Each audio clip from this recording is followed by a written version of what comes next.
শিং মাছের পাতলা ঝোল করব, তার জন্য আমি শিং মাছ রান্না করে নেব।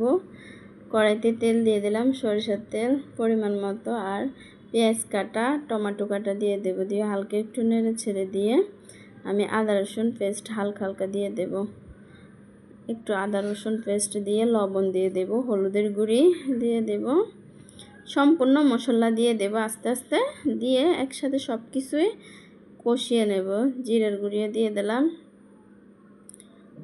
দিয়ে একটু নেড়ে চেড়ে দেবো। এই যে টমেটোটা একবারে গলে গিয়েছে, একটু পানি দিয়ে দিয়ে আমি শিং মাছটা দিয়ে দেব। খেতে কিন্তু অনেক মজা হয়েছে। শিং মাছের অবশ্য পাতলা ঝোলটা অনেক মজা।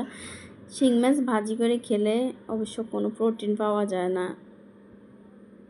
খেতেও মজা পাই না, তার জন্য আমি এভাবে রান্না করি।